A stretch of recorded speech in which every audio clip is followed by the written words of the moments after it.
وَلَقَدْ عَلِمْتُمُ النَّشْأَةَ الْأُولَى فَلَوْلَا تَذَكَّرُونَ۔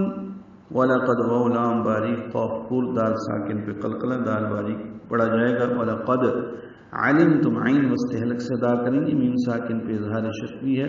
تم میں میم ساکن تھا لیکن النشأہ کا حمزہ عارضی ہونے کی وجہ سے میم کو نون سے ملا دیا گیا، ادغام شمسی ہوا، غنہ ہوگا۔ علمتم النشأہ، شین ساکن ہے، اس پہ حمزہ تفشی ہے، حمزہ اقصی حلق سے ادا کریں گے بالجہر، تا کو الاولی کے لام سے ملا دیں گے۔ علمتم النشأة الاولی ہو جائے گا، او واو مدہ، لا کھڑا زبر قائم مقام مدہ اصلی الف مدہ، یعنی پڑھیں گے فلو واولین لا الف مدہ، دو حرکات لمبا کریں گے۔ تذکرون، لال کاف باریک ہے، را پر ہے، را کو لمبا کریں گے، یہ مد عارض للسکون ہے۔ اور یقیناً تم پہلی پیدائش کو خوب جانتے ہو تو پھر کیوں سبق نہیں لیتے؟ افرأیتم ما تحرثون، ایک مرتبہ پھر افرأیتم پڑھ رہے ہیں، پہلے افرأیتم ما تم نون پڑھا ہم نے، ابھی افرأیتم ما تحرثون ہے، تو یہ بھی غلطیاں ہو سکتی ہیں۔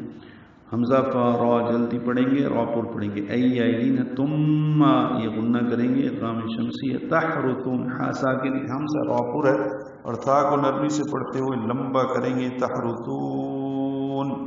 اچھا یہ بتاؤ کہ تم جو کچھ کاشت کرتے ہو، اَأَنتُمْ تَزْرَعُونَهُ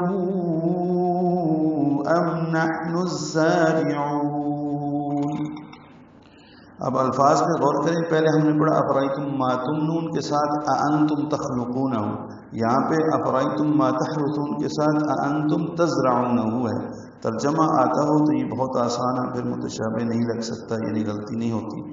اَأَنتُمْ دو حمزے اکٹھے ہیں، نون ساکن پہ اخفا ہے، میم ساکن پہ اظہار شفوی ہے۔ تزرعون زا ساکن ہے، اس کو تیز سفید کی آواز سے ادا کریں گے، را پر پڑھیں گے، عو واو مدہ ہے، ہو الٹا پیش اور اس کے بعد حمزہ آنے کی وجہ سے مد منفصل۔ یہی قواعد پیچھے ہم پڑھ چکے ہیں اَأَنتُمْ تَخْلُقُونَهُ میں، صرف وہاں پہ خا لام قاف تھے، باقی اسی طرح کے الفاظ ہیں۔ ام میم ساکن پہ اظہار شفوی ہے، نحن ہا ساکن پہ حمز ہے، نون کو زا سے ملانا ہے، نحن الزارعون، زا کو دو حرکات لمبا کرنا ہے، تیز سفید کی آواز سے ادا ہوگا، را باریک ہے، عین وسط حلق سے ادا ہوگا اور اس کو لمبا کریں گے، ام نحن الزارعون، اس کو تم اگاتے ہو یا ہم اگانے والے ہیں۔